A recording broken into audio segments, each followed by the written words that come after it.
why weren't these Kuki lawmakers, important people taken into confidence? As I said earlier, it's quite shocking. Not even surprised to say it's shocking that they haven't been taken into confidence. As Brijesh said, it doesn't really happen that if you're put in a committee that you are not consulted first. The bare minimum, right? That if you're invited into an initiative, you take permission or at least inform them, right? I'm surprised that they haven't been informed. And as I said, this itself makes this committee a non-starter, right? If members are being put there without their consultation. A little bit on, because we were discussing Mr. Himanta Biswa Sarma's role, and it's a very good thing that the SO groups, the Kuki SO groups have said that, they will accept him and they have hope from him as a mediator. Just imagine if he would have done this sometime weeks before, right? Even before Amit Shah, the Home Minister, visited Manipur. Probably, we wouldn't have seen this fresh cycle, the last cycle of violence, latest cycle of violence that we are witnessing. And as we have been discussing, the Chief Minister Biren Singh's government has lost trust amongst a very big chunk of the population in Manipur. So now the idea would be to look for alternative mediators and interlocutors who command the trust of all parties. And it's clear that Mr. Himanta Biswa Sarma, as the Karta Dharta in a way of BJP's Karta Dharta in the Northeast, could be that person. So this makes my argument, even more. I would then argue strongly that he should have done this earlier, and he's right to. He himself said that he feels guilty about it, and I wish he would have visited earlier. But I hope now that he's able to bring some kind of consensus and reconciliation. Nishikant ji, phone करके उनसे उनका consent क्यों नहीं लिया गया? मतलब आप बताइए, ऐसे हो सकता है क्या? Before I answered that question, there were a number of points which came up which I could throw some light, I felt. Please go ahead. Firstly, about these 300 Meiteis in Myanmar. Okay. About sometime by about 10th, one of the central agencies approached me because Myanmar government is very interested in sending back these 300 Meiteis. So I was requested to speak to them to ask the 300 Meiteis to return back to More, and we'll ensure their safety. I did speak to them. Unfortunately, their reply was very flat. They said, you see what happened in the ethnic cleansing of 1992, and there is no Naga living in More anymore. So we are aware that we will not be allowed to live in More, because all our homes have been razed to ground. And where will we go? So I try to tell them, you see, these are timing, the government will take care of you, you will be given adequate security. They said, no, we don't trust anyone. We feel much safer in Myanmar. There is one aspect. The second aspect was somebody brought about the Sioux.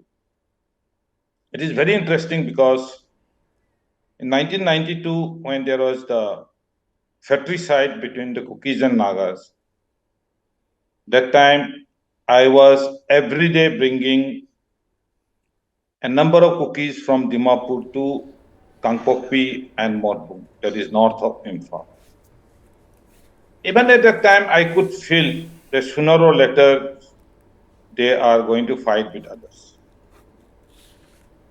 If we all are aware about the Sioux, none of the Sioux groups are demanding sovereign country.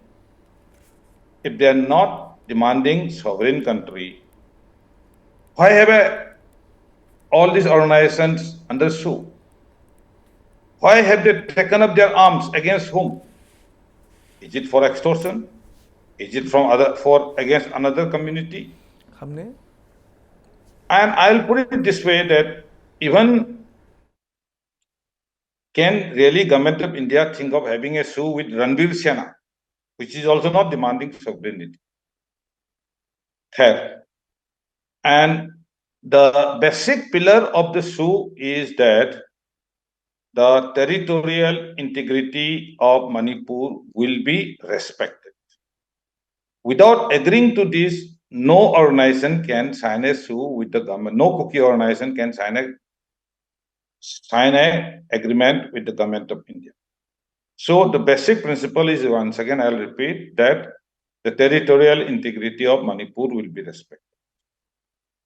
Now comes the surrendering of weapons and others. I must clarify that when the weapons were taken out in the first phase, this travel has had two phases, I'll put it this way.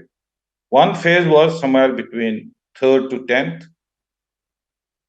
During this time, between the 3rd to 10th, I'm very proud to state that I would have saved more than 600 lives, of which nearly 100 are Kukis and about 500 Meiteis. And when I say I have saved them through the army and Assam Rifle. These include some police forces. These include some police people. Now, the weapons were looted during this phase. And as the problem subsided, maximum were surrendered.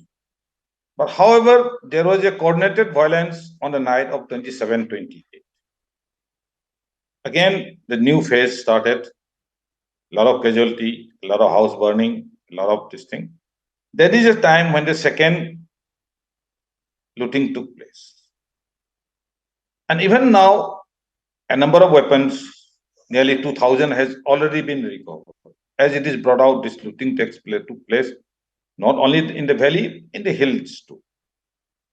That is in the Kuki areas and the Meitei areas, both the looting took place. And it is very, very troublesome. And as far as the SU is concerned, in fact, I had brought this out to the concerned authority, and even at the highest level, okay, I'll put it this way, I don't want to quote, that, as I said, it is high time that we must bring SU to a logical conclusion. We cannot have that jab tak suraj chand rahega, SU chalte rahega. Ji.